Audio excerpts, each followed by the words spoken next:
Looks like everybody's into the parking lot. Want to get going, be mindful of your time.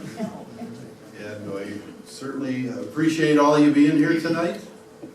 And it's a nice night, at least it's not snowing. Can you believe this weather? You know, what happened when you get a snowstorm, it's not unusual at this time of year, but in a few hours it melts because it's warming up to 50, 60 degrees. Now it's freezing. Oh. We're having a sprinter. Remember, maybe you can help us out with that a little bit. You know, a little direct pipeline to get some more sunshine there. But anyhow, good evening and thanks for being here. For those that might not know, I'm Mayor Koci, and I'm proud to be the mayor of this city. Very proud of this city, and I'm proud of people we have working for us. I like to bring that up right away because we got some really, really good employees that you guys should be very happy with that are working here. Up here we have the department heads. You'll get to meet them in a little bit, but they do a great job, and our employees are wonderful. Are we perfect? No, but they do a great job.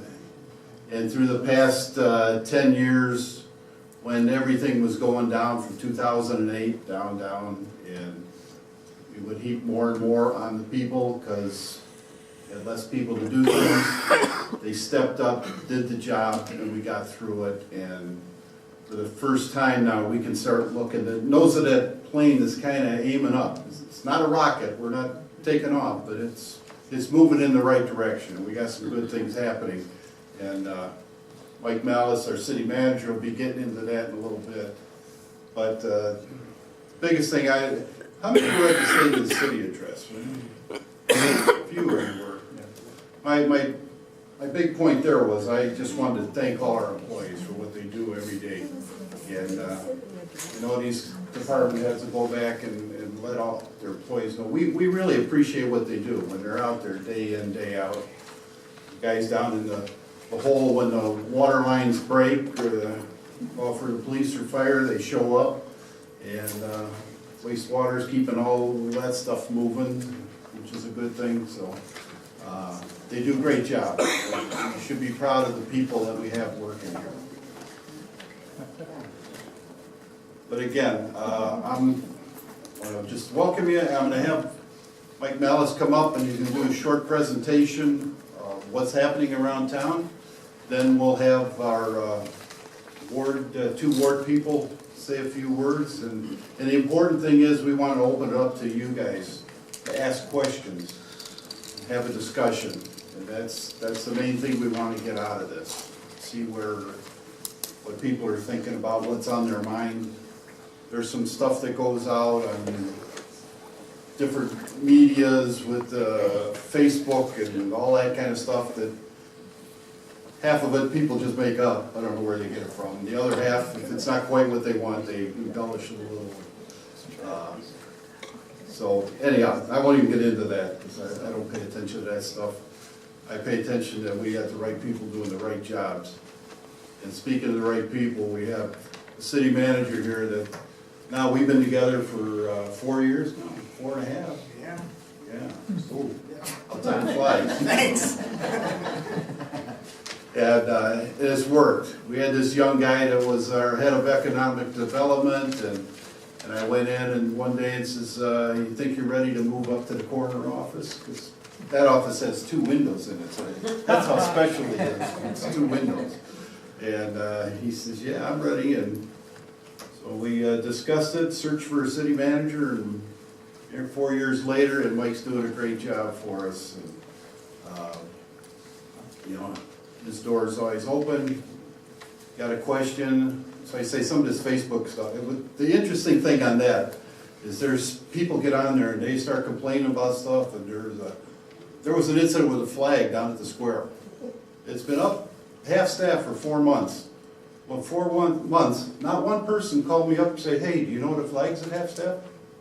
Not one person called. They'd rather sit on their keyboard and just go off. I don't know. The fact was it wasn't at half-staff. It was down 10 feet to keep the flag was waving into the tree branches, and the tree branches were cutting it up. So Billy, the guy takes care of the square, lowered it by 10 feet, no problem. So like I said, our last council meeting, we're either gonna lower the pole 10 feet or get up there and trim the trees so it doesn't do that, and people don't panic over a flag that's 10 feet down and not half staff. So stuff like that drives me nuts. That's why I don't even go on that stuff. But anyhow, the whole other thing, I get on my soapbox about that. So anyhow, I'll ask our city manager, Mike Mallis, to come up and let you know what's going on around town. And then we'll do some introductions when he's done. Good evening, everyone. Good evening. I saw the mayor did a show of hands as to who was at the state of the city. This presentation tonight is a lot more condensed. It's quick. It's some of the highlights that might pertain to your ward specifically, but also some larger projects on a large citywide scale. I will say, if you're interested in seeing that entire state of the city, it is online. It's on our website. You can go there and view that PDF. If you'd like a copy of this, we'd be more than happy to email that to you as well. As the mayor said, obviously, all of the individuals behind me and our entire staff are a fantastic group to work with and work for. They're the ones that are getting the things done on a daily basis. If it's from recreation all the way to our chiefs, you know, that's the hard work. And I am very, very grateful to be working with a group of individuals of their magnitude. Great team. We always stress it's team. And, you know, it's taken a little while. We were short-staffed for a little bit, but we were fortunate enough to convince a couple of individuals to join our team. And they have hit the ground running, and we'll introduce everybody. One of our new members, our Recreation Director, Aaron Fatch. I will like to also introduce our Assistant Director, Mike Callahan. Both came over from Orange and have joined our staff. And they're doing a great job. I mean, we're really looking at things from ground up, making a lot of changes and for the good, and additions to programming, so keep an eye out for some of that stuff going on. Calvin Beverly, our Building Commissioner. Clint Beller, our Service Director. Lori Villers, our Clerk of Council. Dave Nagy, Fire Chief. Rick Stutz, our Deputy Police Chief. Frank Gambosi, our Finance Director. I do want to mention, I forgot to last time, it was, that was on me, but our assistant at the Service Department, Sean Francis, works closely with Clint, as well as Jennifer Kuzma, who joined us from the city of Cleveland Heights, is working as our Economic Development and Business Liaison. Jennifer is also the executive director of a group called the First Suburbs Development Corporation, which is a group of all the inner-ring suburbs in Northeast Ohio. And her reputation is fantastic in our region. And you know, I often say it was a coup to try to get her to come to Bedford. It was something that we worked on for probably 3.5 years, and we were finally able to convince her. So this is your team, and they do a great job day in and day out. And it's not always easy, and some of the hardest part of it is sometimes we have to deliver the bad news on why we can't repair a street or why this house isn't being maintained the way it should. I can tell you it's not because no one up here doesn't care. We do care. There's certain steps we have to follow, and it drives us just as crazy as it drives you. So they give it their all, and it's absolutely an honor to work with them. I do want to touch base quickly, and I'm gonna go through some of these things. I might not speak at every point, but again, I'm going to try to go quickly. Feel free to ask questions, or again, if you want to see this presentation, we can send it to you. You can see in 2017 where we ended up as far as with $700,000 in our general fund cash balance. Our reserve of $4.8 million was in place.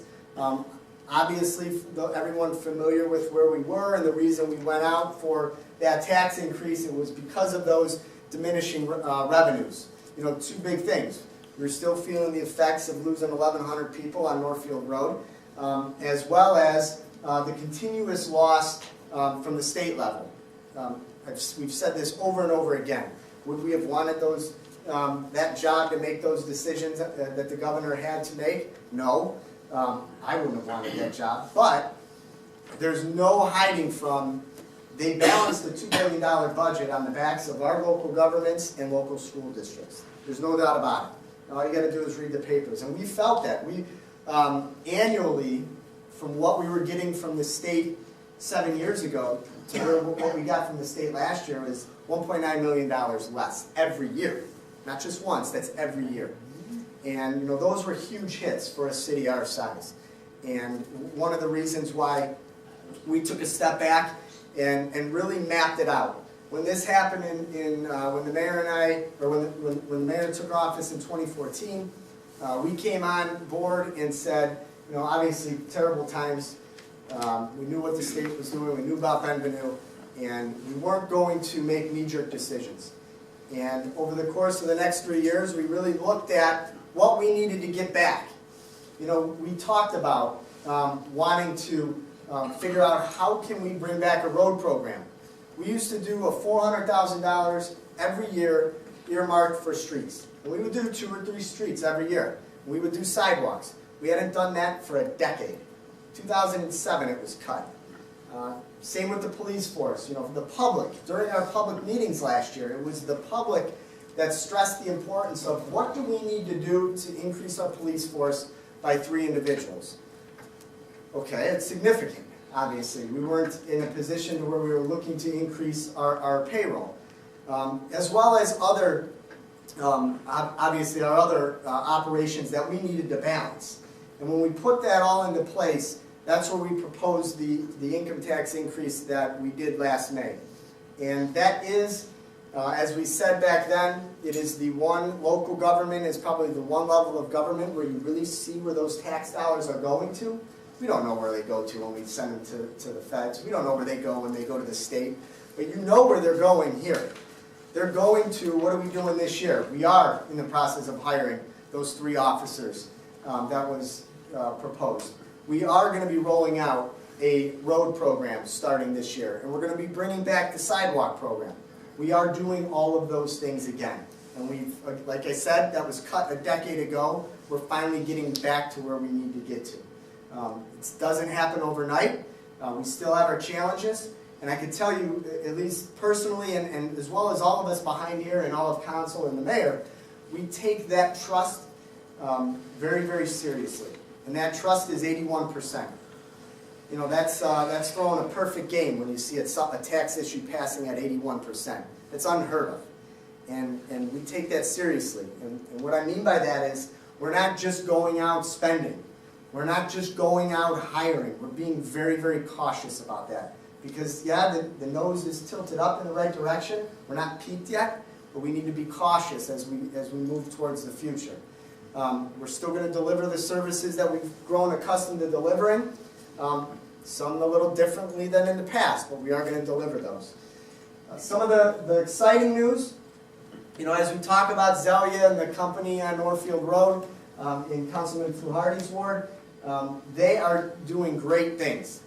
Obviously, again, I've said this over and over before, it's going to take time. You know, when they first acquired that site, I think they had 4. The first time we met them, I think they had 4 employees.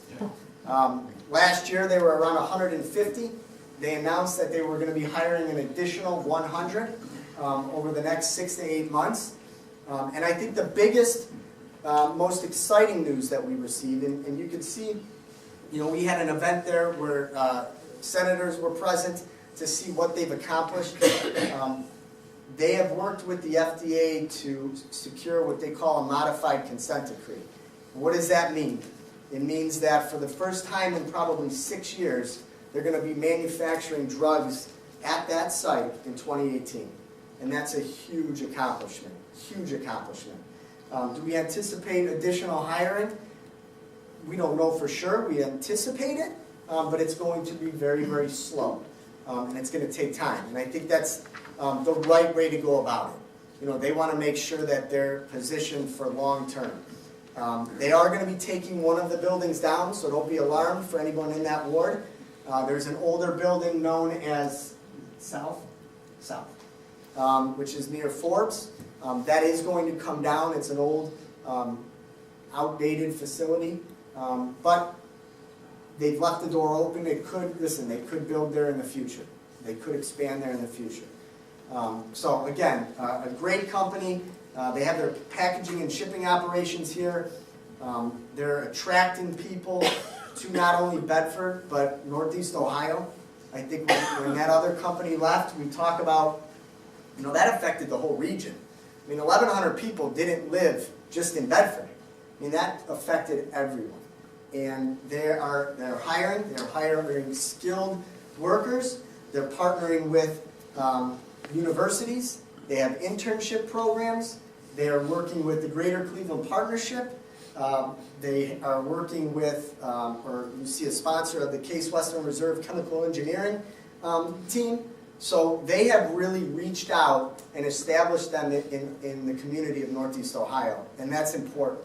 And I think what that shows is, it shows a company that is planning to be here long term, and that's exciting. So keep a lookout for those exciting developments. As we learn of things, we will absolutely, being that it's okay on their part, that they give us the okay, we will relay that information out. We're not keeping anything, for our ears only. We will share that. When they say it's good to be shared, we'll get that out there, absolutely. Excuse me. Try to throat, it makes me talking too much. A couple of news and initiatives, things we've been working on. Bedford Community Development Corporation. This was formed, I want to say mid-2000s. It was really geared towards economic development, and it didn't really get the traction that I think we had hoped for early on.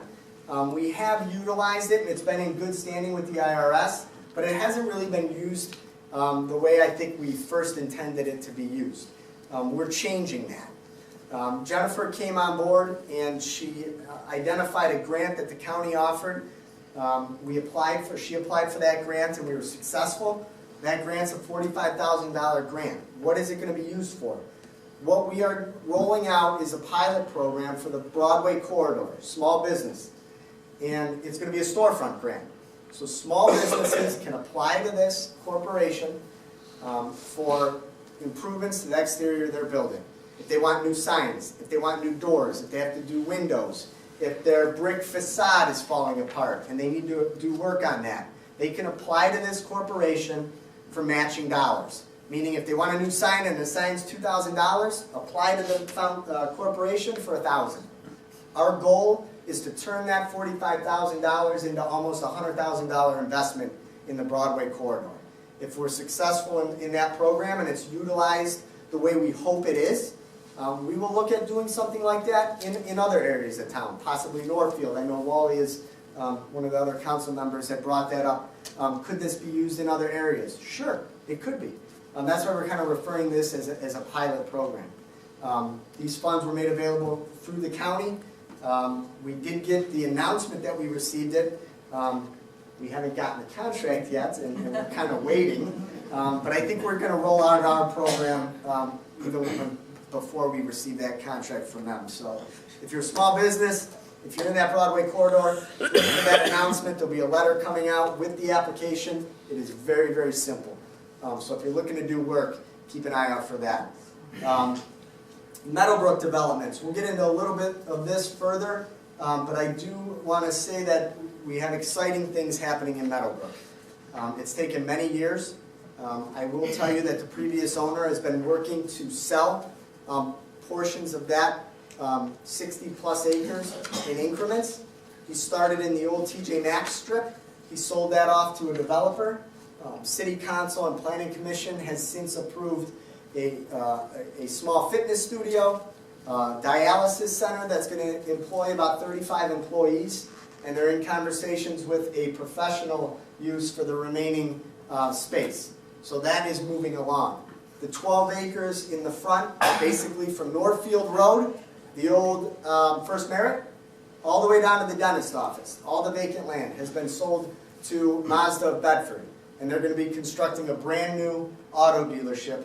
One auto dealership will be built in 2018, and then hopefully we'll have more announcements as we get into 19.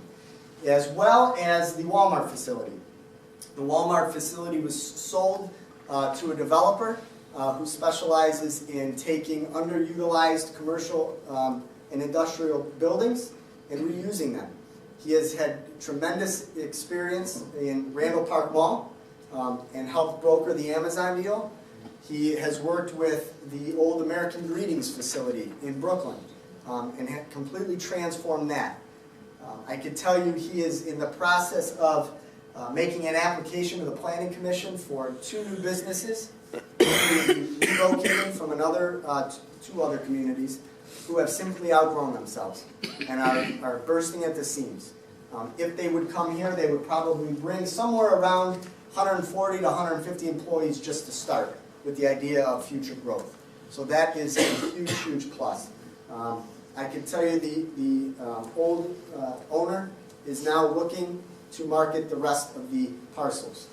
He is marketing the strip in front of Walmart, and he is now marketing the pieces across the street. He does not intend to be in Bedford, and that's not necessarily a bad thing. I can tell you we have, and with all due respect to him, I just think, I think collectively it's time for a change. Retail, everybody knows where retail's at. And it's not from the lack of effort. Our administration and council has looked and we worked with a third party to come in and do a comprehensive land study. We looked at the best uses for that. We'll see where it goes. Could I see some rezoning in the future? Possibly. But first we're going to wait and see, who these sales who the sales go to, and I think that'll drive our next step. But that's positive developments, I can tell you that.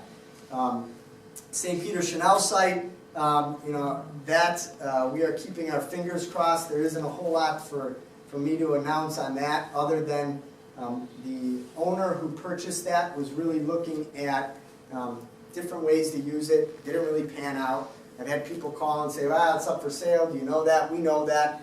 We also are aware that we're in negotiations with an entity, and I think if everybody keeps their fingers crossed, if everything goes smoothly, it's a home run for everybody in this room in our city if that deal goes through. I think it would be an absolute home run, and we're very, very optimistic about that. So that's news, hopefully in the near future. Community policing, our police department and our chief, we applied for another grant to add a second K-9 unit. We received that grant, and we are looking at a potential second donation from the Auto Mile Association to cover those costs.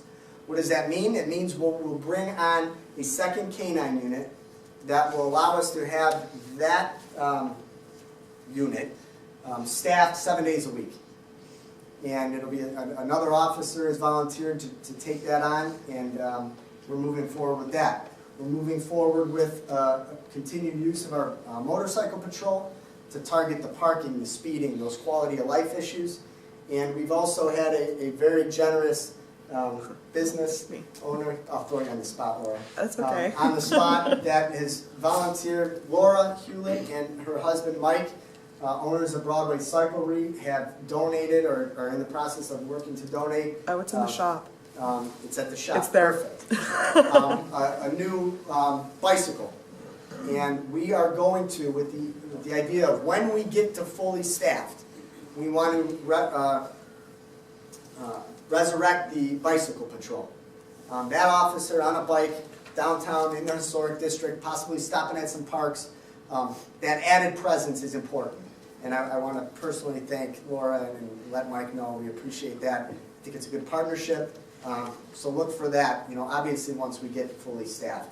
It's our pleasure. Just out of quick curiosity, how many received the Code Red message Friday? Quite a bit. Okay. We are going to be looking at making the switch in the fall. Okay, we've done the Code Red for years. It's a great service. It's a costly service, but one of the things we're able to utilize at our new dispatch center is a very similar program at no cost, free. So we are going to make that switch. It'll be later this fall. It's going to save us thousands of dollars. So we'll work to get that information out to you on what you need to do to register and all of those things, because we want to make sure everybody's aware of that.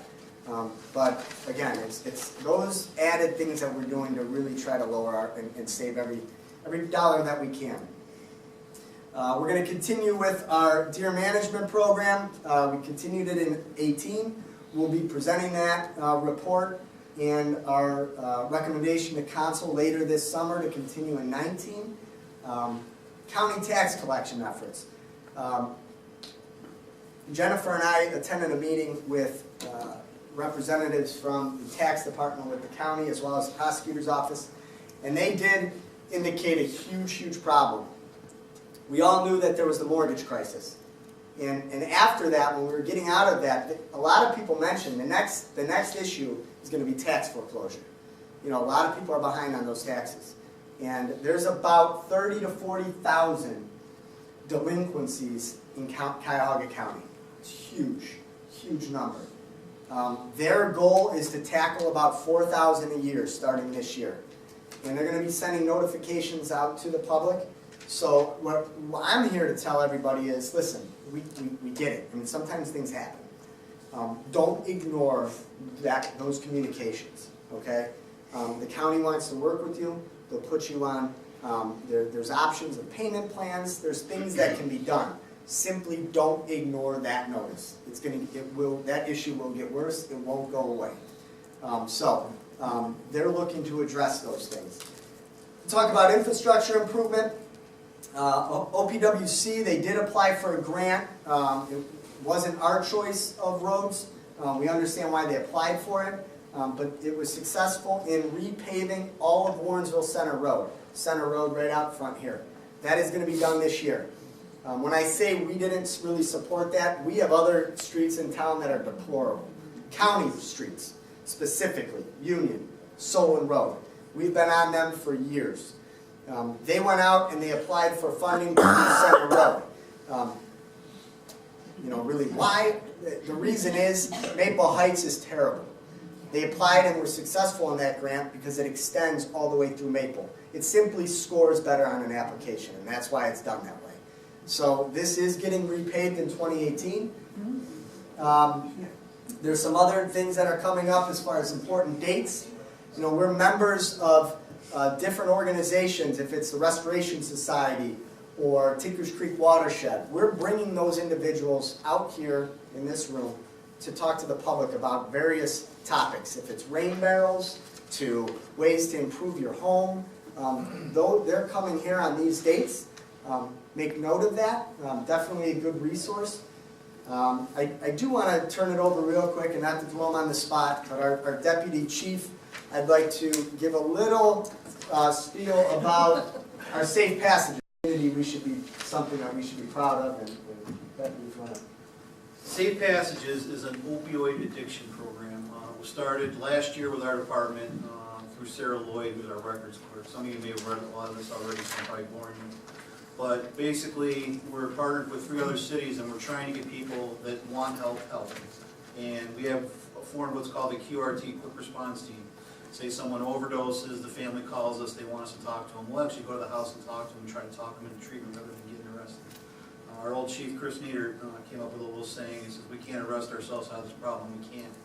So now we're looking for other ways to do it. And we've got treatment centers on board where we can bring these people there, sometimes 24/7, and get them into treatment right away. And that helps to get them, they see they're getting help and they want to get the help.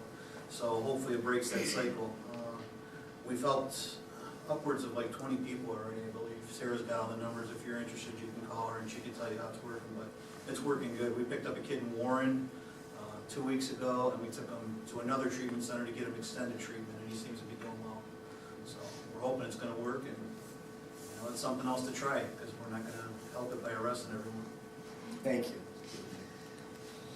Lastly, we're continuing to, our team here, just as recently as the last 2 weeks, has really digging deep into what we can do to facilitate development in our industrial park.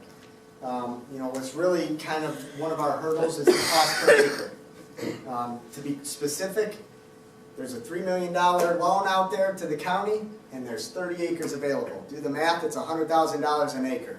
No one's paying that. No one's paying that. So we're really trying to get creative on what we can do from the city to help facilitate that, to help maybe, you know, what can we do to help offset some of those costs? Maybe we don't offer abatements. Maybe we do other things to try to attract businesses. But if we sit here and, as Frank, or as I said, to the county official, you know, we're all going to retire and it's still going to be for sale at $100,000 an acre. So what are we going to do? If the county's not getting their funds, if it doesn't sell, there's got to be some give. It's the old term in business. Everybody's got to give something. So time to start thinking what we're going to give. And that's where we're at. We really got into that over the last 2 weeks. So we're hoping to spur some things there. And we're going to continue to work to develop our property, the old Moonglow, Viaduct Park that we have, and looking to secure funding for the connector piece that is going to go over and connect downtown Bedford to Bedford Reservation. We have a rendering coming up, but to talk about the Auto Mile real quickly, we all know what they invest. You see here the rendering of the Mazda facility. This is what's going in at Meadowbrook. This is actually going to be built at the bank location. That bank's going to be demolished probably in the next 30 to 45 days, and then hopefully they'll break ground later this summer on this facility. I think it is a huge, huge first step. And I commend these guys. I mean, Mazda is one of the smaller dealerships on the Auto Mile. I can't say that they did make a deal for their location. Someone asked what's going to happen to their location on Broadway. They did make a deal, and it's going to be a Kia used car superstore. So Kia is expanding their footprint in the city, and that's going to strictly be their used car site where the current Mazda is. So that's definitely a plus. Look for this construction to start this year. We talk about up on the hill, the Villa property. There's a rendering of what's happening there. Although right now it's mostly a lot of site work. This is a property developer came in that dealt primarily in like Cuyahoga Falls, Barberton, and what they do is they build an independent senior living facility. So for seniors who might have a single family home in our town, simply too big, they want to relocate, this is going to provide 1 and 2 bedroom units for independent living. The developer was able to get this listed on the National Registrar of Historic Places. So the exterior of that site, especially the mother house and more, it will stay the same. And I think this is going to be a huge addition, I think, to our town and a great use to this site, because it's a beautiful site. You see a rendering of the bridge that we're looking to extend over the falls there. This goes down on all of our property that we own that we were able to acquire adjacent to Viaduct Park, as well as down by the Moonglow. You know, the idea is to capture all those people utilizing the Bedford Reservation that simply go down Egbert and head over towards Richmond. We want to bring them into town. We want them to rent a bike from the bike shop, right? That's what we want. You know, some of the other things that we're looking to do, obviously, is we're going to continue, and I know our building department's been out there already. You know, we've sent our reminder notices to our vacant homes as far as addressing the grass. And I will say that there's one thing that was very, very, you know, obviously it's still a hurdle, but what's encouraging is when we first started this to try to tackle these vacancies, I think the first year we utilized the water department, Clint brought it up. He says, we have our own utility company. We know which houses the water shut off. Send them notices now. And we started sending those out early. And I think that first year we sent out just over 300, which was like, you know, eye-opening. That's a lot. You know, this year they sent them out, and I think we just were over 80. So there's less. Obviously, that's still a lot of homes. But there were 80 plus notices that went out. It's encouraging. Obviously those went out to banks, and we're going to continue to address those. But same with exterior inspections. If you know of a house, or if someone's not taking care of anything, or if the backyard's deplorable, let us know. We'll go out there, we'll address that. We get it. I mean, that's a quality of life issue, and we'll address that. I talk about the Heritage Home Program. When you come out and the event in May, they'll be here. They can talk to you about improvements that you're looking to make on your home, or if you have a project that you don't know what to do with. You know, I'll give you an example. My mom has had an issue with a chimney for 8 years, and they had to go out to her house. They came up with a solution. She got it fixed, and it stopped leaking, and it's free. So take advantage of it. You know, if you're looking to do something on your house, piggyback this program with June. You know, we're going to offer our free permit month again. We know it's not a ton of money, but it's just a little something that we wanted to throw out there. You know, we'll waive those permits for owner-occupied exterior permits if you're looking to do some things on your home. So keep an eye out for that. My mouth's dry. I rambled on too long. Hopefully I hit some of the high points.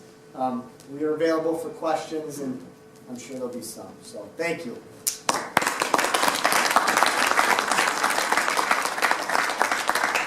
Thanks, Mike. We'll have questions, answers a little bit. I want to give our ward council people a chance to speak. But first, I want to pass along a moment of some sympathy for Rhoades. Her husband passed away last night. We just found out no arrangements or anything yet, so just check your paper. We're so sad to hear that, and of course we know she was a long-time Ward 3 council person, and Andy was before her, so that's a lot has been up there for a long time. They've lived there for a long time, and we just want to, again, pass along our sympathies and prayers to their family. Also, I wanted to welcome Wally Janutis, Ward 2 councilman, hiding back there.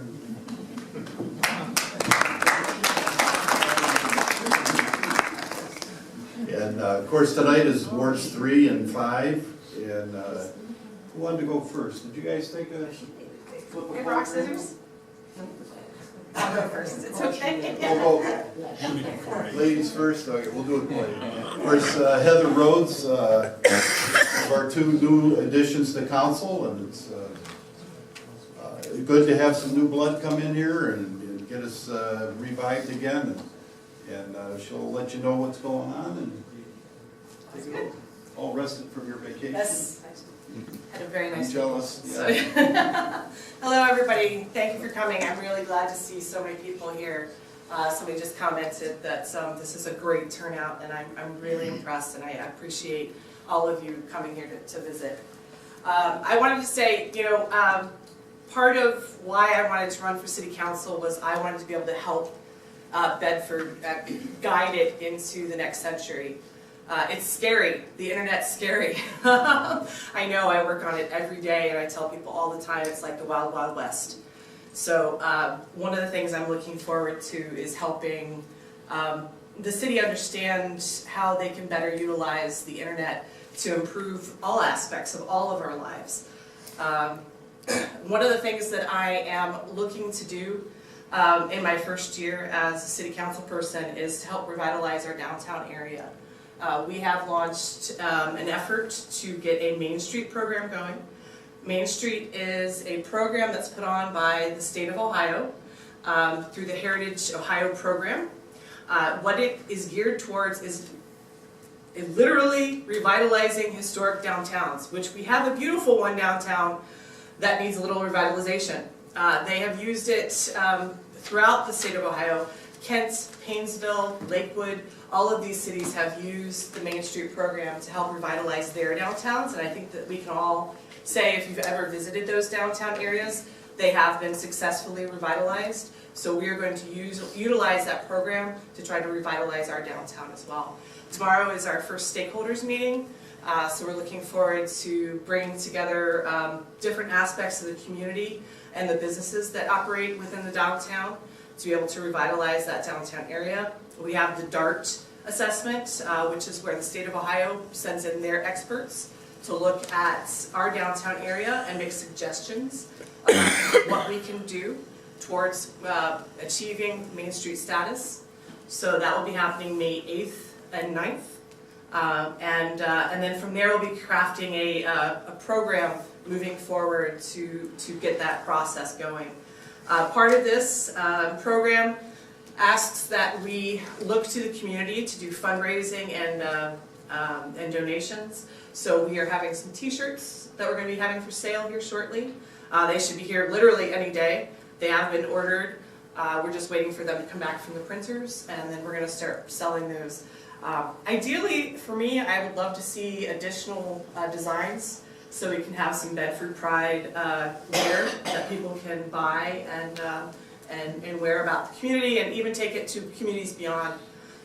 One of the things that I had run into a lot prior to running for city council was I would tell people I was from Bedford when I was outside the community of Bedford, and the reaction would either be, "Where is that?" or it would be, "Oh." And I didn't like that. I live here. I love this place. I lived here 17 years. I bought 2 different houses in this community. And so to know that people outside of our community think of us that way was hurtful to me, and I don't want to see that happen anymore. So I want to work forward to changing that perception and in the greater Cleveland area as well. I want to make Bedford a desirable place to live. We all know how great it is. I want the rest of the world to know how great it is too. Part of the revitalization of downtown, as Mike mentioned, we are looking at bringing back the bicycle police, which will be able to better enforce some of those smaller things like parking. I get a lot of comments from people about the parking downtown. So the bike cop will hopefully be able to help with that. So I'm looking forward to that. Another thing that I wanted to do as a council person was to improve the communication between the city and the rest of the community. Part of that, what I've done towards that is to launch the bedfordward5.com website. You can go there, you can sign up, and you can get updates on from me what's going on in the ward. You'll get videos of all the city council meetings. If you can't make it, you can watch the council meetings from bedfordward5.com. You can also find out, I try to throw up a little bit of tidbits of news. We have also launched a small local newspaper, the Bedford Tribune, which is located at bedfordohio.org. And we are trying to get it going. We would like to be able to get that going as a print alternative to other publications here in Bedford as well. So if you have a desire to write, if you have expertise in anything, I don't care what it is. If you collect stamps and you want to write about stamps, we want to hear from you and put those articles on that newspaper. If you have a community, a church, club, an organization, I don't care what it is. If it's in Bedford and you want to give updates to the community at large, we want to hear from you, and we would love to have articles from you. So please, if you have information that you would like to help get published on the Bedford Tribune, please let me know. I'll get you in touch with David Neff, and we can get you published and communicating to the world at large. I know that the mayor is not a big fan of Facebook, as he mentioned, I know. But the fact of the matter is our world is changing. I'm looking out in the audience and I'm seeing a lot of older faces, which is great. But your children and your grandchildren, that's how they communicate, right? They communicate online. They talk on Facebook. They talk on Twitter. They talk through email. They text message. And we need to embrace that if we want to keep our children and our grandchildren living in Bedford moving forward. So I would like to be able to help the city understand that and move forward with that. I know that they say, these rumors, these conversations. Those conversations and rumors always happened. When I moved here 17 years ago, I can give you a very big long list of all the rumors and conversations that I heard. about the city of Bedford from my neighbors. You know, when I went to the coffee shop, when I went over to my neighbor's house to sit and chat, we would talk about all these rumors and conversations. What the internet has now allowed us to do is to hear those conversations and address them in a proper fashion so that they don't go out of bounds and out of control. I know it seems like it goes out of control sometimes, but they've always done that. Now we can have a better control of that. And this is not going away. Facebook is not going away. The internet's not going away. Your children are not going to just decide, I'm not going to communicate that way. So we need to learn how to communicate with them so that we can keep them here in our city. I am very excited about the changes for Ellenwood. I don't know if any of you guys know, but we are doing a complete overhaul of Ellenwood and our recreation department. As a matter of fact, our recreation department has been renamed Parks and Recreation, not to be confused with a TV show. To reflect the fact that our recreation department is more than just recreation. We have many parks here in Bedford, and they're great parks. Our children play in them, our grandchildren play in them, and they take care of them. They make sure that they're great places for our kids to be, and our grandkids to be. So Ellenwood is getting a complete facelift. When it comes back open, and hopefully for the next month, we'll have new lighting, we'll have new paints, we will have all the asbestos, all the poison that's in that building will have been removed, and it will be a new building where we can start over with our recreation department. We have new people who are heading our recreation department, who are going to come up with new programs and new ideas. They're going to do some great things. I'm very excited about this, and I'm really excited that it's in our ward, that we get to have that as our crown jewel in our ward. The 50-50 grant, which is what I call it. That's not the real name of it, but I can never remember the real name of it. So the 50-50 grant is something that's very exciting. I know I've had several business owners who have talked to me about wanting to participate in the 50-50 grant. So we're going to see a lot of changes on the exteriors of our downtown and Broadway businesses. To that end, we are hoping that we can extend our historic district. We're looking at options where we can talk about how far the historic district could go. Right now it's a rather small area, but our longtime Bedfordites know, Cernas, that's historic in Bedford. DePompe's, that's historic in Bedford. I mean, I know that they're restaurants and bars, but to us, they are a memory and something vital to our community. So we're looking at extending the historic district so that we can have even more of our businesses that have been here a long time be included in that. Something that is just currently wrapping up that I have been working on is, I've been affectionately calling it the dumpster law, which is where we found out that some of our residents did not have access to trash services. And when looking at the law had been so outdated that it actually technically outlawed dumpsters. So what we've done is we've gone through, we've redone that particular ordinance. We put in some more modern language, and then we put in some safeguards to make sure that all of our residents have access to trash services. These things are just basic, important things. So I'm very excited to say that that should be passing at the next city council meeting. Once the dumpster law is out of place, Vic Fluharty and I will be working on new blight laws that will look at making sure that the Medic building doesn't happen again. That we don't have a building in our downtown area that sits empty for 13 years. So we're going to work hard on that. And if you guys have any comments or ideas towards that blight law, we would love to hear from you. Vic is going to specialize on our residential side. I'm going to do the commercial side. And then we're going to work with all of our city hall to make sure that we have some tools in place in the future so that we can do more about these buildings that stand empty for way too long. In conclusion, I know I've talked too long, I apologize. But in conclusion, I do want to say, please contact me if you have questions. Please contact me if you have issues. Please contact me if you want answers. I am here to help you get answers. That is my goal. I don't have any desire to hide anything. I have no desire to ignore anybody. To say that perhaps that may have happened in the past, but it's not happening now. So please, if you have issues, tell your neighbors, tell your friends, tell everybody that's in Ward 5. Heck, if you contact me on Facebook, even if you're not in Ward 5, I'll help you out. But please, that's what we're here for. That's my job. That's what I get paid for. So thank you very much for listening to me. I appreciate it. And I hope to be with you guys in the future.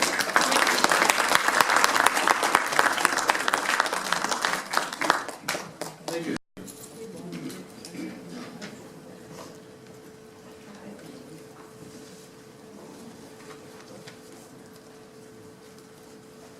Hello, everybody. I see a lot of familiar faces here from Ward 3. I had some notes here that I was going to write down and start talking about things, and I'm just going to go, let's see, Mike talked about that. Mike talked about that. Mike talked about everything that I had in my notes, so now I'm ready to try to ad-lib this here, what I want to say. But there is a lot of things going on in Ward 3, and like Mike said, we're getting on top of all this, and things are really changing out there for the good. And it's about time that we got things moving in the right direction. And believe me, these people back here are doing their job, and we're keeping an eye on them and making sure they're doing their job, and everything's going good so far. A few things that I would like to talk about that needs to be addressed in my ward coming up. Now that spring's here finally, I know it was a bad winter, and people used to see me walk around all the time. I didn't do much walking this year outside, but it was too bad. But I will be coming around more often now, and you will see me. I'm usually on every street within every other day or so. And I've also talked with Marty, the police chief, about this speeding that's been going on through the neighborhoods. And now that it's spring, they're going to be flying. And he promised me we're going to get the motorcycle officer out there, and once they put that out there, they're hidden, and they don't even know they're there. A lot of people don't even know we have a motorcycle officer, but we do. And so that's the way of nailing everybody and slowing things down. And also, Northfield Road, I talked it over with Mike. We need to get that other side of Northfield Road, opposite side of Exalia there, resurfaced. It's been really torn up from the last couple winters, and them working on it. And one side ain't too bad, but the other side needs to get taken care of. I've had a few complaints from people that way, driving up and down there. And also, I'm gonna be walking around checking on the houses. Now that spring's here, if you'll find out who's gonna be taking care of their yards. And the renters and anybody else that, these landlords or anybody that's supposed to take care of these, I'm gonna be on top of them. And like I said, I'll be working with Calvin and anybody else to make sure we get these people to start doing what they're supposed to do with their yards. If they have a problem, I work with them, try to get somebody to help them. If they need help as far as they can't afford it, then we'll try to get some organizations with these churches, these youth groups, or somebody to come take care of their yards, cut their grass, and do whatever I can do to help them. If I have to, I even do it myself to get them going. Today I got a call. The mailman's been parking apparently on the other side of the street. Apparently he thinks that sign says no parking, it's for him. So I got a call, and I didn't realize that, but I did one day look up my street, and I said, what's that mailman doing on that side of the street? Well, anyhow, I went and grabbed him and talked to him, and I said, sir, you gotta park on the other side of the street. I said, you park here, and somebody that lives over here parks there. Now we can't get school buses through here and stuff, so he was nice about it, and he said, I understand. I said, so hopefully that little situation was taken care of, and if anybody else has any other little situations, call me. I mean, this was like the last minute before I even came here, and we took care of it. So I'm always home, I'm always available. You can get a hold of me through City Hall. They'll put you right through my extension, it'll come right to my cell phone, which is on me 99% of the time. And I'm gonna be coming around to everybody and handing out my business cards to you guys, so you'll have my number if you don't have it already.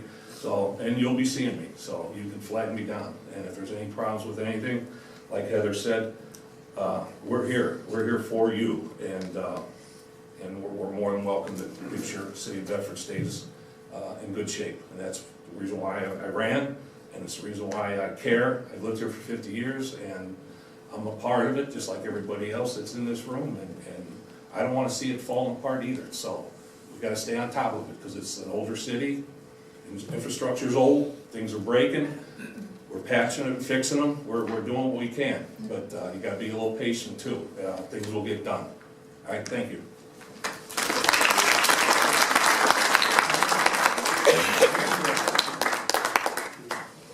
Thanks, Vic. Well, we're gonna open it up to the audience for questions. Just to kind of keep some order, we'll get one question from one side, one from the other. Please, one question at a time. If we have time, we'll go back to you, and you can ask a second question. Just kidding. So let me open it up, whoever has the first question. Yes, sir. Yeah, I live on Powers Road, and I've got a neighbor that's got junk all over the place. He's operating a business. I'd like to have that taken care of. Yeah, if you could. I think we know the address. Okay.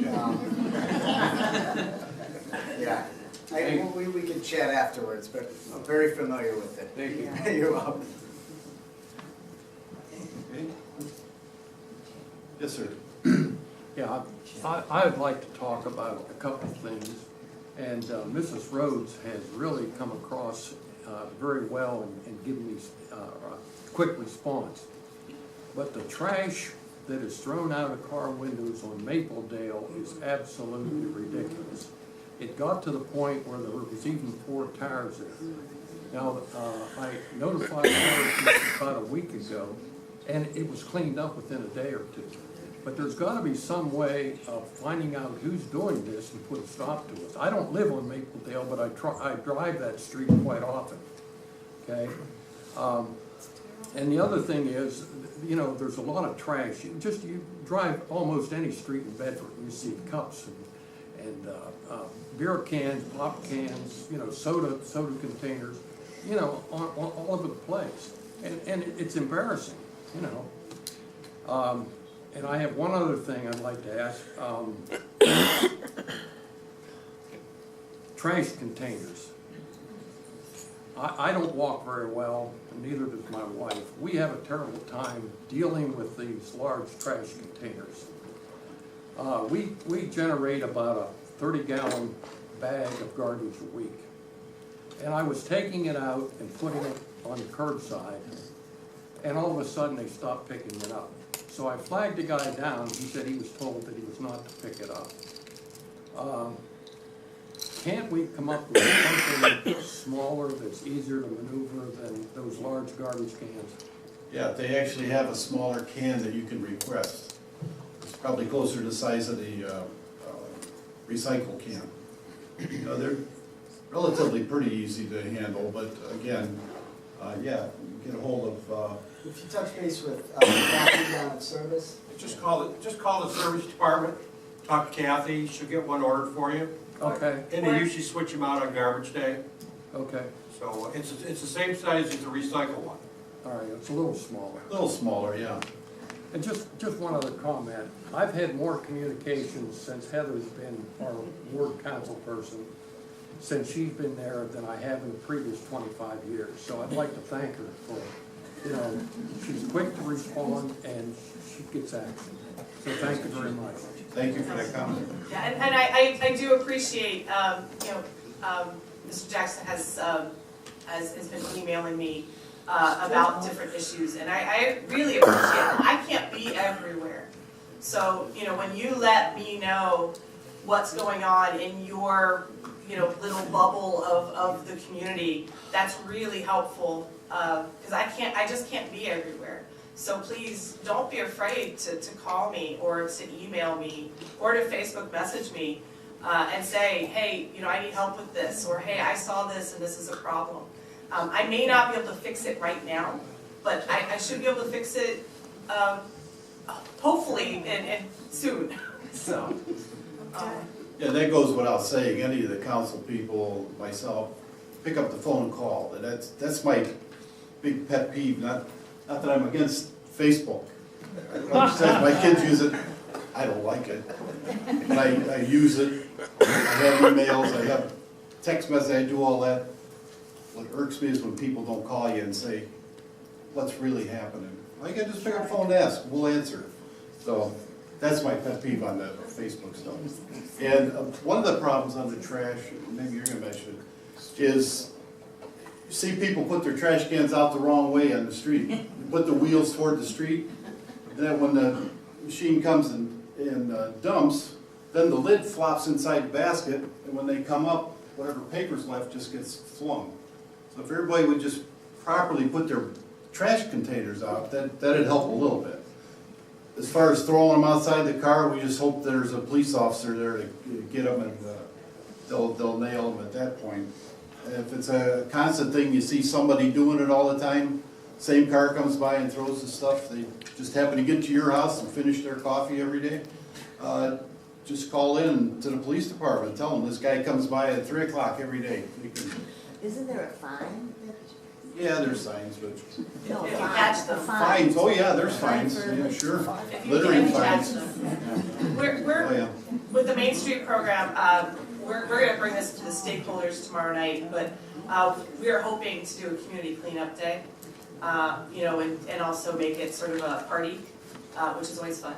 So I'm hoping that at least teach people that this trash is here and that they should really be more cognizant of what they're doing with their trash.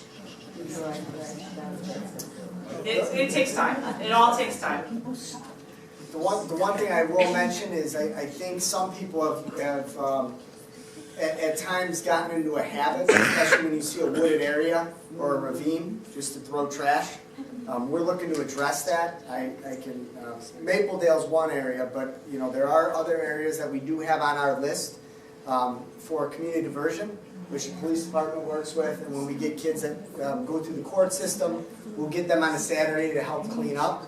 But I can tell you one, Councilman Fluharty was out with Sean Francis, and we identified an area in a ravine, an apartment and condos, back up to both sides. And I mean, it's way down there. There's got to be 40 tires, trash cans, power wheels. And we contacted him and says, here's the deal. You're going to clean this up. If not, we will. And you're going to get billed. And you're going to get assessed on your property. Because having it the way it is, and we trucked out there, I mean, it was a month or two, a couple months ago. Yeah, it was a month ago. Yeah, about a month ago. And it was terrible. And we're going to look to try to address those things. So, if you know of a neighbor or someone down the street that just, he goes out back and he throws some stuff, that's going to eventually block something and cause a bigger problem. Let us know. We'll get out there. We'll send a notice. And if we have to work to get it cleaned up or even hire someone to do it, they're going to get billed.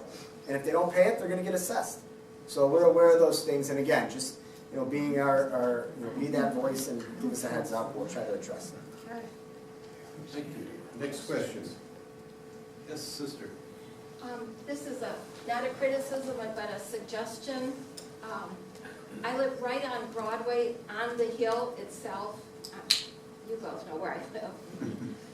And I don't know how many more snowfalls we'll have, hopefully none, but Friday we had one that wasn't expected, but this has happened a number of times.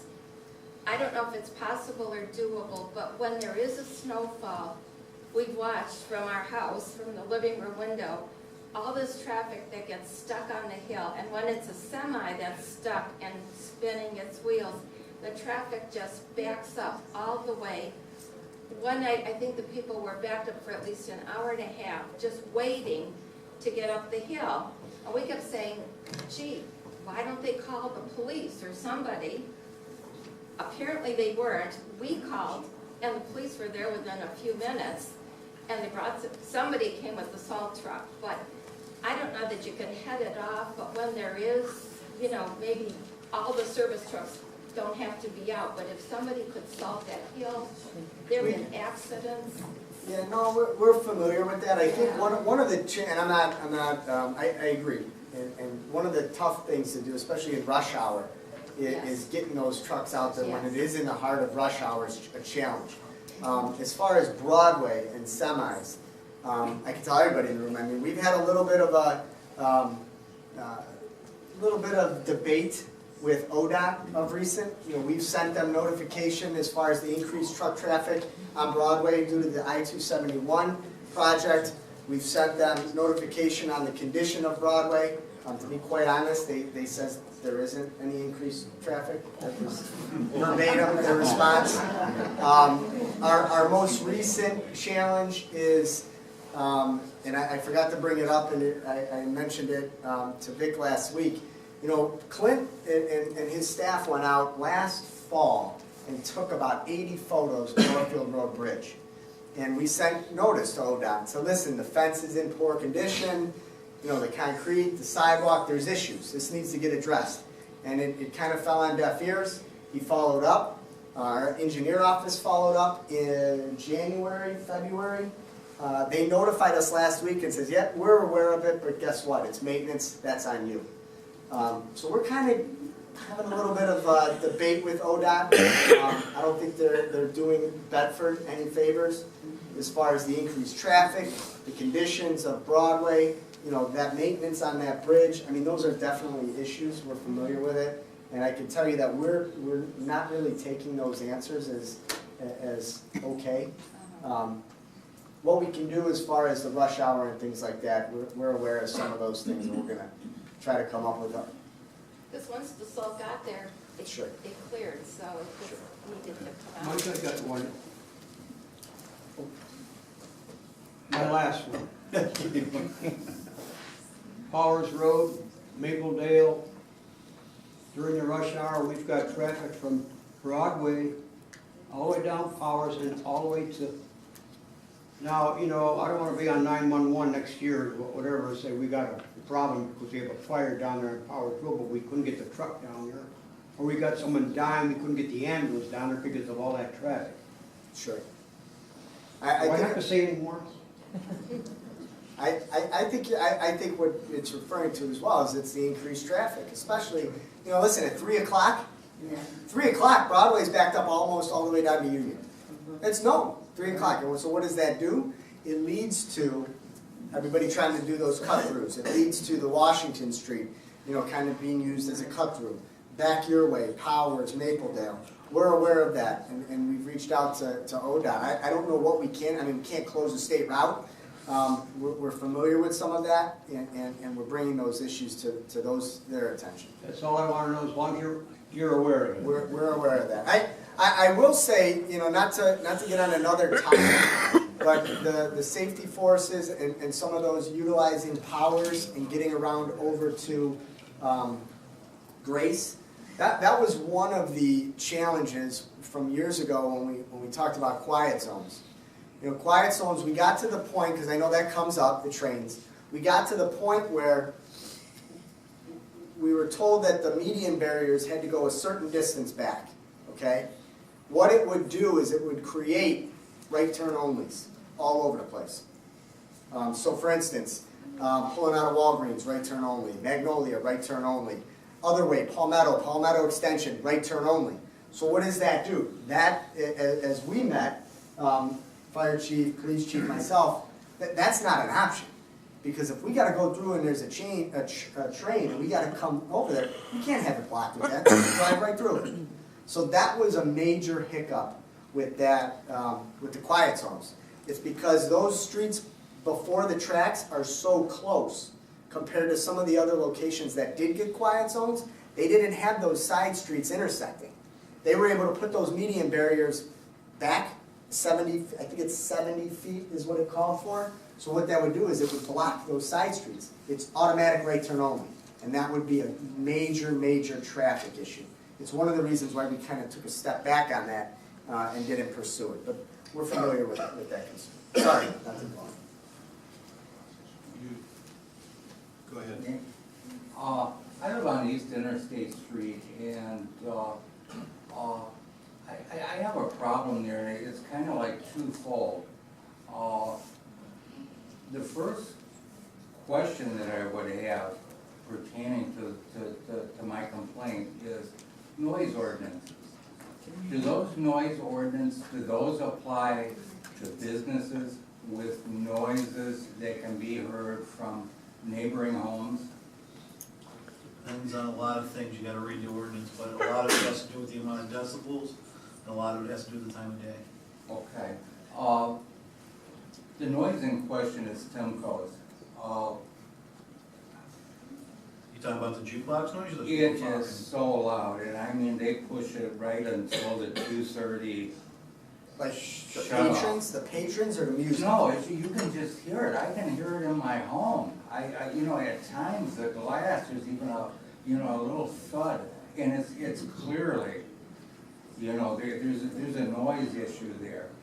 And I know probably 15 years ago as well, again pertaining to the Timco's Tavern, that everybody within, I believe it was 1,000 feet, got a mailing from the city in regards to a zoning variance that they wanted to put a patio in there. There was a public hearing, and that was turned down. I noticed this evening in passing there, they've got an area between those two buildings there. They must have at least a dozen picnic tables out there. Come on, that's no smoking area. They've sidestepped the city ordinances, and they have a patio there. You know, it's fenced off and it's enclosed. How could they do that? We'll have Calvin take a look at it and see what the history is on that. You know, I know parking spaces versus seating. You have to have adequate seating. And that tavern in particular was grandfathered in because of the limited parking there. But by adding this, they clearly do not comply with the parking ordinances for further seating. If they have this area there and a table seats 6 to 8 people, you have to look at that as well, and there's no way there's parking there.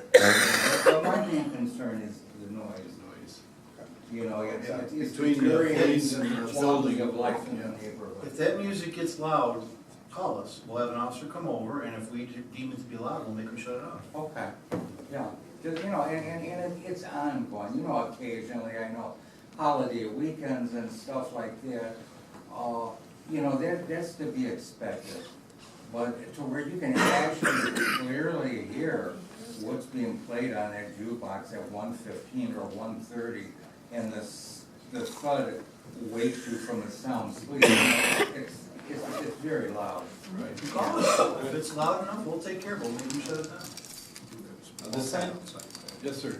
I've done some research, and you see them, a lot of them in town, and a real major trouble spot in downtown historical district is on Crosswalk. You see them use "your speed is." And as far as the research is concerned, it cuts down speeding 15 to 20%. And you can also incorporate them with cameras. You already have the poles there in place, with showing the crosswalk. I'd say buy a couple of "your speed is" signs and show people that how fast you're coming to the downtown area. And you're already looking at that sign, because I know it catches my attention in Cuyahoga Heights constantly. And I think this would help with the traffic and crosswalk issue. Your speed is, and you're gonna notice that, gee, maybe somebody's trying to cross here also. And Glen Willow has one of those, and you get to it, you just automatically slow down. You just look, and That's you're a getting good on idea. at Cuyahoga Heights, you're getting on the freeway and you're just looking at the sign. Yeah. I really think we need a couple of signs right there by the crosswalk. It would cost nothing but the cost of the sign. Yeah, that's why we like these meetings, to get stuff out that people sometimes don't call up. But she was first, and then we'll get to you. With all the traffic from 271 now that, and the 18-wheelers up and down Broadway, what does that do to our infrastructure? Because I remember when the intermodal was put in, we were promised that they would be going up Rockside to get on the freeway, not on Forbes. So now we have water main breaks that are forever. We don't have new pipes. why can't you, like? Well, I don't know, and it wouldn't be, I think, proper for me to tie the intermodal to that traffic necessarily, so I don't know if that's a result of that. I will agree with you, listen, there's increased traffic on Broadway, there's no doubt about that.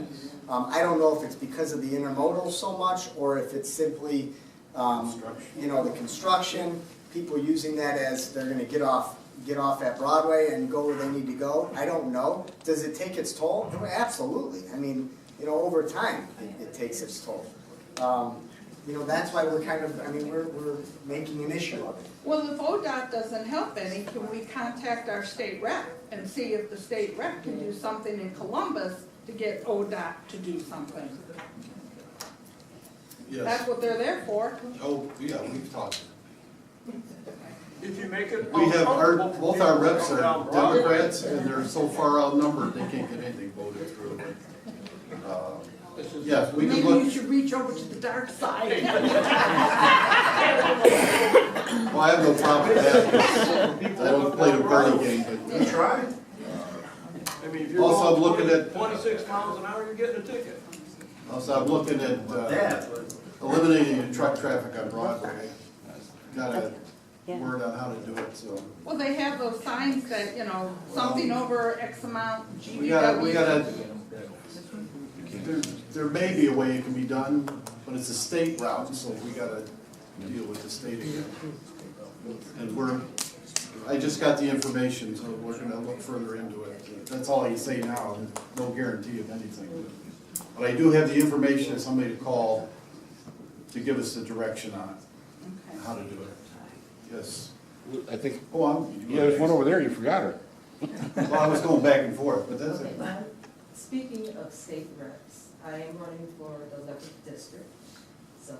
We need Broadway fixed. Sorry. I had to take a chance. But my question is, I work for Bedford Schools and I work in the transportation department. And the Grace Railroad tracks, the double, it's a problem because if the bus is stopped in between the tracks, then you have cars sitting on the tracks. Very, very dangerous. See, we're safe in the middle, but if a train is, you know, down where the single tracks is, and they're waiting to come, and then we're sitting in the middle, well, the car behind us is sitting right on the tracks. So if a train comes, then what? So possibly, maybe if you could get a sign saying, please do not stop on the tracks, because it happens. I would think that'd be kind of common sense. That's a no-brainer. Not to make a joke out of it. Just a little wall trace clearing and Gene board. That we're not afraid to go, and since the train is not coming, then they'll be safe, just never know. No, it's a good point. Did you hear that? Chief, noted. Yeah. Why would you stop on railroad tracks? Yeah, I know. Problem is, all the laws pertain to other people, not to ones. Yes, sir. Okay, I have some suggestions about the truck traffic on Broadway. Number one, yes, you can tie it to the container port. Because since they've done this construction, we have an immense amount of containers going past our house. I mean, it's the most it's ever been in the 44 years I've lived here. Okay, number one. Number two, they're tearing the hell out of Broadway. And the guys from service are out there patching them holes. 2-3 days later, the holes are dug up again. And these guys hit those things so hard, they literally shake the windows of my house. And sometimes it takes me 10 minutes to get out of my driveway. It's never been that way before. And it's traffic from the construction, traffic from the container port. Now, two things we can do. Number one, maybe we should get a citizen's petition and go to Columbus with it and raise some hell down there. Okay, number one. Number two, Rick, years ago, Maple Heights used to weigh the trucks. Is there any way we can do spot weighing? we can weigh the trucks, but we'd have to have it tied to enforcement for state routes, and it's a state route, so. Yeah. I don't know what the weight is for state Well, routes. it's 80,000, okay? We don't have, gonna buy us a scale? I'm just saying. Novak scales? Yeah, there you go. But maybe if we could do something, maybe get a grant, get a set of scales, start weighing these guys, spot checking them, guess what's gonna happen? They're not gonna go that way. Absolutely. They will not go that Work way. just fine. Okay, so that's an idea. So that, and maybe get a citizen's petition involved, everybody in the room, or maybe everybody on Broadway, let's go down there, take care of business in Columbus. Because there is definitely an immense amount. Let me check what I found out first. Might be a whole lot easier than everybody marching to Columbus. Not that I'm against that, but I have no problem with I mean, doing it. ODOT's not listening, so Sure. we gotta get their attention. Well, let me go through the other avenue first. Okay. I mean, if we get a stale and start giving tickets, I mean, we can make some money doing this. Yeah. You know, you make it undesirable for trucks to come Right. down Broadway, they will stop coming. And they do fly, they go. Oh, yeah, fast. I mean, and it isn't they like go they're going fast. 25 even. Oh, no. You know, I had a truck down closer towards Rockside, I was doing probably 32, 33, blew by me like What you time of couldn't day was that? imagine. Give me the ticket, I'll take for every 20 truck tickets. And he crawled up behind the car, was like 2 feet behind him, like inching like this at the Rockside light. The sewer line, I'm not sure what we can do, but we can talk afterwards as far as what some options might be. Are there options that are coming to beef up our service department? Is that like the last thing that'll get addressed? No, I think as far as, we've talked about it a lot. I talked a little bit about it in the presentation. We can't ignore our infrastructure. That's the one thing that is, unfortunately, a lot of people have the mindset of out of sight, out of mind. No one sees the water lines underground. No one knows that they're 80 years old. No one knows that our sewer lines are 80 plus years old. And we have to address those things. So we're looking at ways to, obviously I talked about the road program and reinvesting that money every year. It's not going to fix it overnight. It's going to take a while to get back to that. But it's also some things that we're looking at as far as a potential sewer program, as far as going out and snaking the mains. Sean and Clint do a great job in running the jet through certain areas of the mains where we have the large trees. We all love the trees, but we don't like what they do in the ground. And it's a balance there. It's an issue and it happens. So they're doing things to address those items. We talk about. Like, ask her, were we at the property? Did we come out? Mm-hmm. Did we TV it for you? I believe the first time, when I first moved in. And what was the outcome of that? Was it a root problem on your Yeah. end? On your side, probably, if we're not coming out. Right. And you were probably advised to join that Dominion program for the sewer line? No. Well, that's the It was best. just If a you letter know you have a saying- bad line, I would join that Dominion program. I think it's $5 a month. And after about 6 months, you can call them and they'll come out and replace your line. Yeah, that's a great deal. Thanks, Clint. One thing I will mention is we talk about the trees, and it happens a lot. Not only the grass clippings, keep it out of the street, the leaves, keep that stuff out of the street. These guys do a great job, and they go out when we can. We have a small staff. It's clearing the catch basins. When you see your neighbors doing that and that catch basin's blocked, guess what? When you have that huge rain and that water's not going down there, and then it goes over the curb, and it goes in your front yard, and if you have roots going in your lines, that's when you have a flooded basement. That's why it is so important not to do those things. It's not because, we're just going around saying we want our streets clean. It's because all of those things play a big role. We understand everybody, we have aging lines, not only in the street, but in the yards. And we try to do our best to try to alleviate those issues when it happens. Yes, sir. I live on Union Street, and I have the condos just below me. And because they are condos, Kimball doesn't give them containers. And what I'm wondering is, they put all their stuff out to the street in bags, and I noticed earlier somebody mentioned that when they put their rubbish out to the street in a bag, Kimball wouldn't pick it up.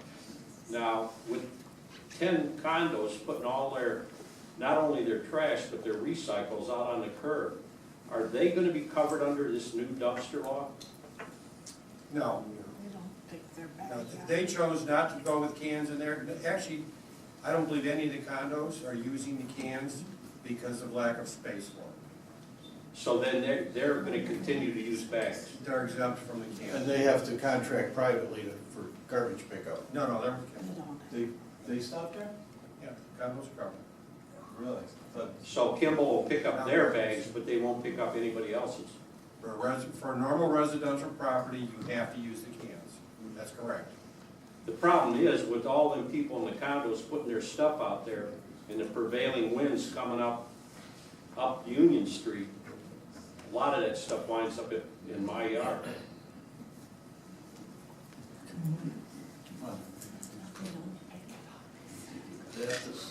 Stan, I got one more real quick one. Yeah. As far as the truck, the increased truck traffic on Union, the container truck has really increased in the last, since they start doing the construction on, and because I drive trucks, I know a lot of trucks, to eliminate going down 271, they'll cut down through Bedford, go up Union, and catch the freeway down at Forge. Yeah. It's a lot easier than getting tied up on 271 when they have an accident. Oh, yeah.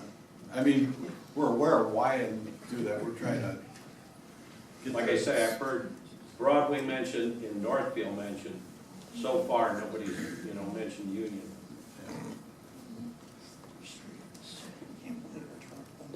Way over here? Did you? Yeah. Rumor or fact that the moon glow will eventually get torn down? Yes. We are looking at tearing it down Okay. to make it more saleable. Understandable. We're actually applying for a grant. Cuyahoga County is releasing, we were successful in getting a grant for some residential homes about 2 years ago, as well as an old commercial building and Harrison, I'm sorry. And Calvin actually worked and was successful. It was about a $600,000 grant. They released another round. So Jen and Calvin are working on that second round. We were able to acquire a couple properties that have been vacant for years. One of them is a residential home on Columbus that we're applying to demolish.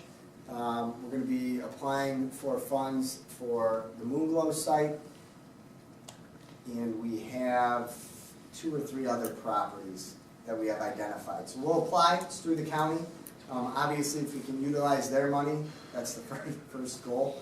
So I think we'll see where we're at as far as are we successful, and then if we are, yes, that'll be the goal. So if it'll be a vacant plot then, you're hoping that it'll be more saleable. If not, would that be part of going to the metro parks, and then would we recoup any of the money As far as recoup what money? that we paid for? Well, so from The building is not usable the way it is. It only has a 7-foot ceiling and it would never pass any kind of code. I mean, it was there for so long, that's how it got grandfathered in. Today, you couldn't open an ice cream store in there because it's just not functional. So to give you an idea from like real estate, like numbers, when we talk about recouping, we knew when we were looking to purchase that property, I want to say in 2007, we offered about $350,000 for that property. We were turned down. We had since, when it was going up for sale, we offered them $160,000. That was the deal. And it had to include the liquor license. We made that offer knowing we had another deal in place. I mentioned the Harrison property that we were able to get a grant for. We tore the building down. We sold that property for $110,000. In essence, offset $160,000. So if you take the Moonglow site, okay, we're into that site for $50,000. All the grass across the street, up on the hill, city bought that for $5,000. I think the initial offer he wanted was $85,000. That was made when Bob Reed was city manager. So we're $55,000 in on that. All the property up, all of the 12 acres, the old Taylor Chair site, Viaduct Park, we got at no cost to the city, other than individuals back here, other than their time. So collectively, we have all of that, and there's about $55,000 in. I'm pretty certain that eventually when we make a deal, we will more than recoup. And more importantly, I think we'll bring something that'll be very, very positive to Bedford. So sure, we don't want to be out money, but we were very, creative on how we made that real estate deal. So then would you, just hypothetical, if that land went to the metro parks, would you sell the liquor license? I mean, potentially. We could. There's a lot of things that are on the table. Maybe the Metro Parks would like to put a restaurant there. Now, they'll like to lease the land for $1, is what it is. Not our land. But, Okay, all right. no, we're on good terms with the Metro Parks, but right now, we have no desire to give that to the Metro Parks for any price, so. Okay. Not for any price, but Yeah, well, There's 'cause I always the know like price, they but- took, the Metro Parks took over Dunham Park for 99 years for $1. So that's why I was yeah, they're thinking, putting in, I don't know how many hundreds, thousands of dollars. Oh, to yeah. fix it, so. That's a good deal for Maple Heights. for Maple Heights, yeah. Good for them that they got that. Yeah. We've been talking with Metro Parks on different things to do there, these for at least 3-4 years. I mean, we talked about turning it into, having hotels built in tree houses all up there. Just something totally different, trying to just think, were we gonna do that? Probably not, but it was just a different way to look at the property. We explore anything. Somebody comes up and, Can I tell a little anecdote?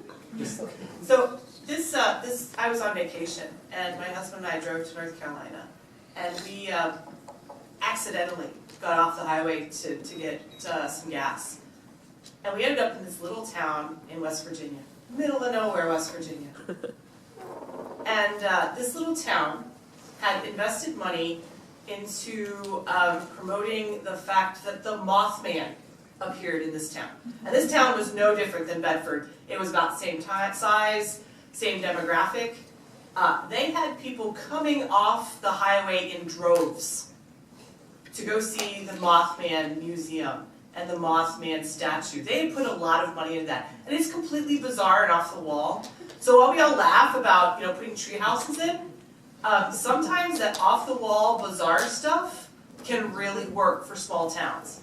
I mean, this place, they had to be raking in the money based off of this Mothman. I bought a t-shirt, I took pictures in front of that statue. There were people in the museum who were like, this is so weird, we had to stop.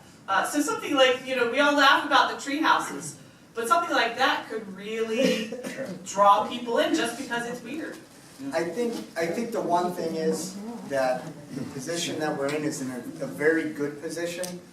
We didn't have to put up a large amount of capital to acquire that. We put a lot of hard work into that.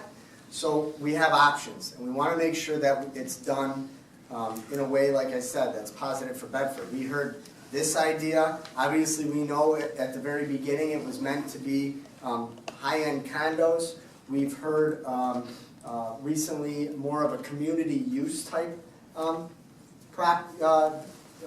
community use grounds. Not necessarily the community center, but something that the entire public could utilize. So, we're not into it. We don't have to hurry up and turn it because we had to put up $500,000 of taxpayer dollars. That's not the case. I mean, if you take into all of that property that we've acquired, it's a small amount of money that we had to put up. So we're really taking our time and making sure we have those conversations with the parks, with developers, with individuals in the restaurant businesses. Everything that we've done and we're going to continue to do until we really find something that really hits home, and then we'll go from there. you had one. It seems like there's a lot of truck talk tonight about, trucks. I like to think that city council or everyone here, addresses this truck issue. One of the ones that I really think that need, you keep saying that you can't say no trucks here, let's say on Broadway, because it's a US route. But I've talked many times about no trucks on North Park, and it's ruining that brick pavement. It's in a washboard now because those trucks constantly come through their semi. The mail truck, it's gotta come through there at 30, 40 mile an hour. I mean, talked about Union Street, no trucks down there. One part of Union Street has no trucks, why does the other part of Union Street have trucks? You know, it just, I think, just say no trucks. You know, maybe we can't do that on Broadway, but we can certainly do it on all these side streets that they're ruining. We will look into that. Pardon? We will look into it. Yeah, I mean, I talked about that for many times with that brick road. I mean, when that brick road was put in the first place, we weren't even allowed to plow it. Now all of a sudden we have semis running down it. And who's gonna pay to repave that? You know, just say, no trucks. Sounds pretty simple. Post office, you can go down Willow Street. Yes. Anybody else? What's the traffic plan for the new dollar store at the old Medic? Traffic plan? Yeah, well, are they gonna let left turners You guys on Broadway South? Exit and Well, egress? look at me, I'm not doing parking lot turns. That's a building department. That's gonna be a headache. Same traffic plan as when Medic was there. So it's gonna be allowed to do a left turn. That's gonna be a headache. Traffic's gonna back up right into the 5 Points intersection. You're looking at a problem there. And we'll look at it if it gets to that point. I would say that obviously that use is the very same use that it was with Medic. So we'd hate to make a decision and make a change just because, when it was never that way before, and it seemed perfectly fine when Medic was there, and Medic had a lot of traffic. If it warrants it, we'll absolutely Yeah, address it. well, you're gonna know within a week, that's for sure. Yeah, we, There wasn't a traffic though, when Medic was there. haven't seen the traffic plans yet, but. The truck traffic coming in, when they're bringing in supplies, they're supposed to be coming up and turning right off of Broadway in, and then exiting off of Columbus. So that they're not tying up Broadway. Yeah, but I'm just talking about, customers. You're talking Business coming up traffic. from the other way on Broadway. Yeah, going southbound. Yeah. coming out I'd of it. imagine you probably have a problem for the first month because it's a novelty, it's new. And then after that, your traffic will probably be very minimal there. Okay, I'm gonna hold you to it. I said, yeah. You said a I've month. got a very We'll active look at it. imagination. We're gonna watch it, we're aware of this stuff. Well, just like that right turn, that right turn only lane. That's a farce. I don't even know why you guys even paint arrows on that. I mean, that's. Which one? When you're southbound, coming up to 5 Points, there's a right turn only lane. No, it's not. That's for everybody to cut off. Yeah, they cut. That's what that lane is Always for. cut. Most time I've been. We write a lot of tickets there for not turning right at the right turn, trust me. Well, I never seen anybody stopped yet, so I hope you're right.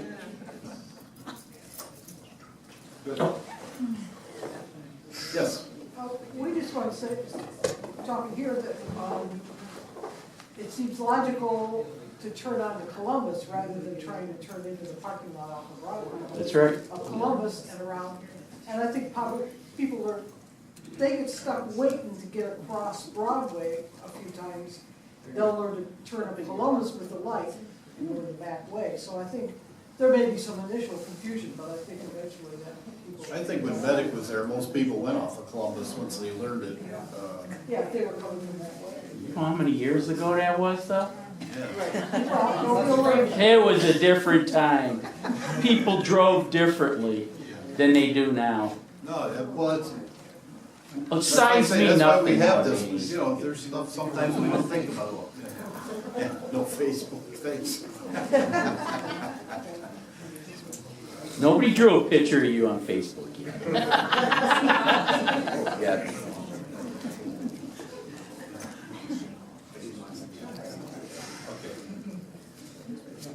And I want to welcome our Ward 6 Councilman, Don Saunders. He kind of snuck in here and sees over there.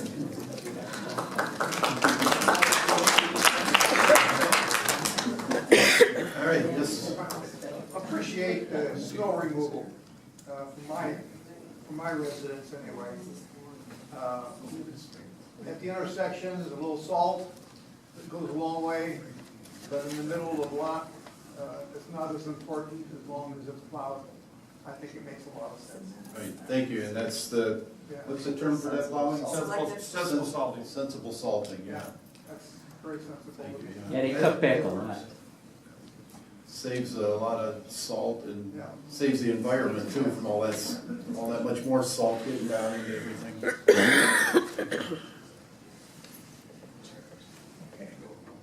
Yes, sir. Yeah, we need that line put back in Broadway and Union by the dry cleaners going up towards the tracks. People up the Union has the right of way.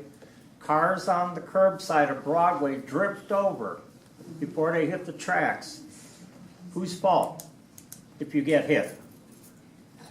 People on Broadway are supposed to stay in the curb lane, but that line's just. No, the line's wore out. Gone. There's people that don't even go over, they're just two things. Yeah, they don't even look. Yeah. Well, it is a real flux now because of the construction. No, down there. that We white can't- line is wore out. You can't even see it. Well, they're gonna be pretty soon, but, Don't put the line back when the construction's done. The problem is, we really don't have that many accidents. You'd think we have a ton there. Very, very few. Yeah, but really, you got the right of way. When we do, the people on Broadway, if they get out of the curb lane and go to the center lane and hit somebody coming off a Union, it's the people on Broadway's fault. No, everybody moves over, because when you get to the railroad tracks, there's usually a car parked by the Pompei's, you know? So they move over early. So what are we gonna do about the railroad here? All these trains coming, all these people that dart out to go around all the traffic, nobody gets a ticket. It's a gold mine. yeah, they do. We're there. The officer has to see them. No, it's been going on ever since the tracks were there. They're out. All you gotta do is sit on the side, you'll see 10, 15 cars. If we have a police car sitting to watch it, everybody in the world will be the best driver that goes by it, because they see the police car. Can we get like a cutout, like, Yeah, places have tried that, they put empty cars and it's been ruled illegal to do entrapment, so. I have a, anybody else? I got it, yes, sir. Yeah, I was actually finished before, but after it came up about the trucks, I figured I would give some input on that. That's been a problem for many, many years over on Broadway there, and I know there's other areas in the city as well. I have a friend, that is a retired Brunswick Hills police officer, and Brunswick Hills, small budget. The money that they made from the overweight trucks, it really brought the budget up. No offense, mine is a scale. You know, it's not like building a shed. Cheating. We're gonna look at It's Yeah, we'll think about anything. We won't guarantee we can do this stuff, but we do look at this stuff, and these guys do talk about this stuff. Is that possible? We try to find solutions. Anyone else? Well, we can wrap up, but before we wrap up, and before I'm gonna ask the council people to, if they have any last thought. But first I want to bring up our esteemed school board member, Mr. Tim Tench. He'd like to say a couple of words.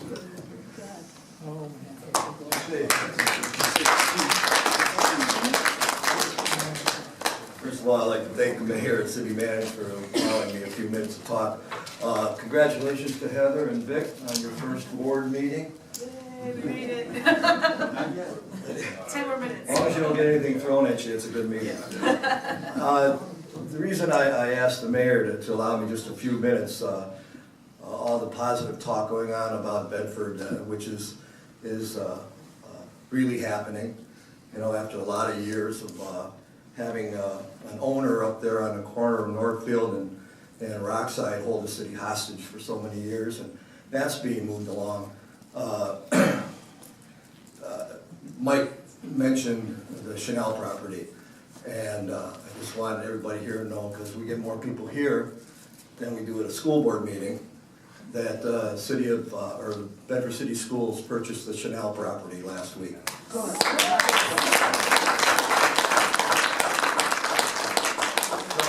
exciting time. I'm sure I won't be on the board when you know, anything happens over there, but we've got some plans.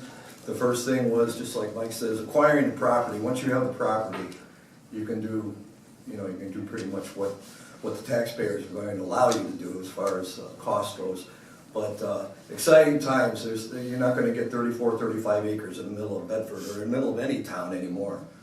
You know, and we were very fortunate to get that. It was a long time coming, a lot of negotiations, but it was well worth it. So I thought I'd share that good news with everybody here. Thank you.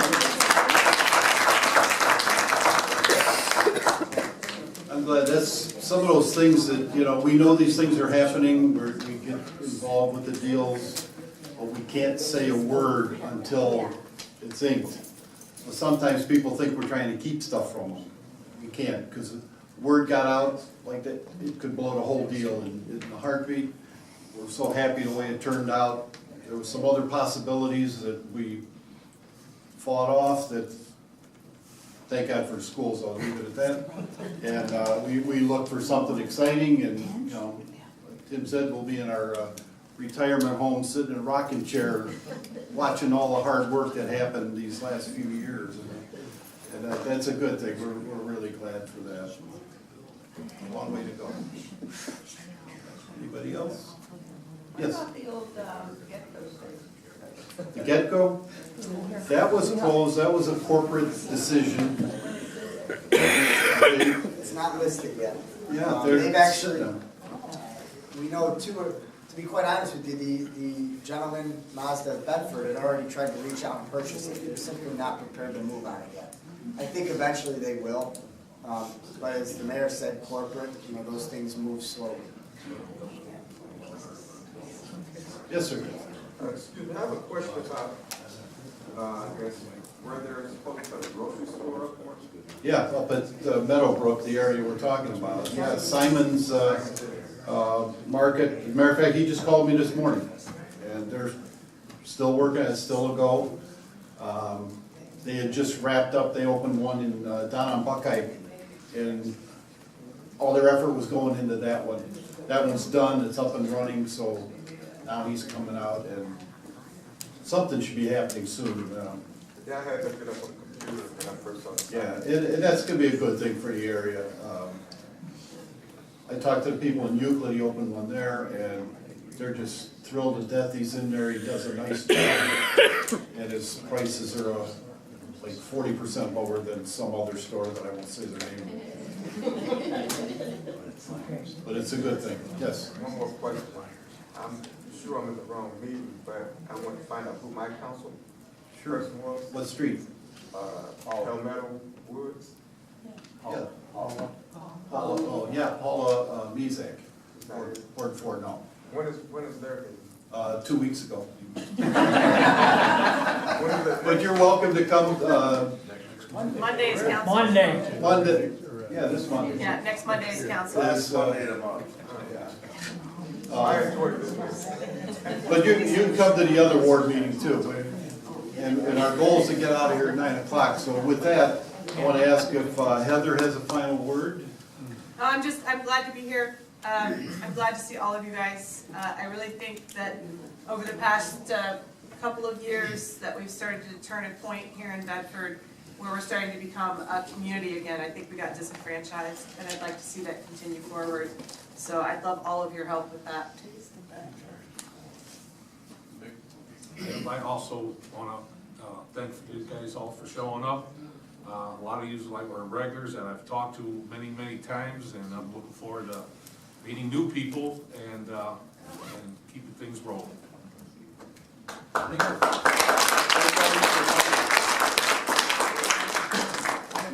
We like good lively discussion. That's a lot more fun.